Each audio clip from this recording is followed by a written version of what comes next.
दुलारी recording studio मटी हाले।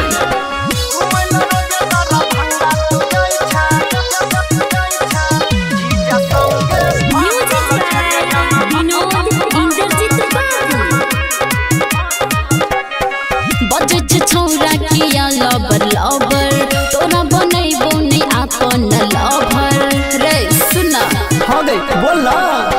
बजे छौरा किया लबर लबर तोरा बनैबो नै आपन लवर उठुंगे छौरी उठा ललिया लगाई के उठुंगे छौरी उठा ललिया लगाई के सबके नजरिया में धंसल छै घुमैला रोजे दरा भंगा तू जाई छै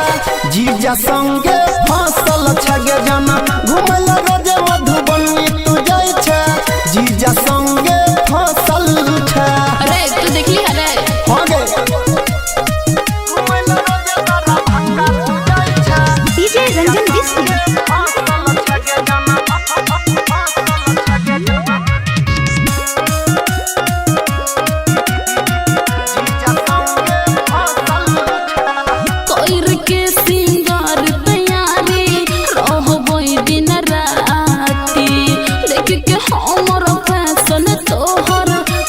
चौकिया छाती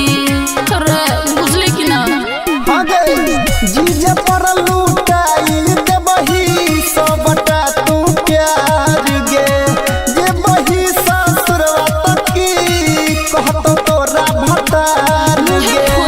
ओइ गो छौरा के लुटने छही कथी ओइ गो छौरा के लुटने छही कते के देख के हंसल छै घुमैला रोजे दरा भंगा तू जाई छै जीजा संगे फसल छगे जना घुमैला रोजे मधुबनी तू जाई छै जीजा संगे फसल छै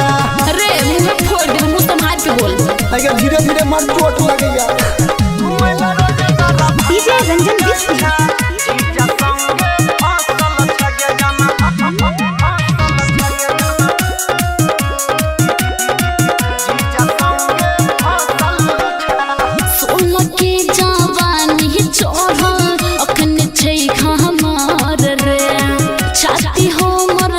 तीसरे छौरा बस छै कहमार रे बैठ के बुलेट बजाई छै छौड़ी तू मार्केट गे जीजा के हाथ से चाउमीन खाई छै छौड़ी फुल प्लेट गे अनिल सोनी सागर कहै छौ अनिल सोनी सागर कहै छौ छौड़ी तू त बहसल छै जीजा संगे फसल छगे जना घुमैला रोजे मधुबनी तू जाई छै जीजा संगे फसल छै।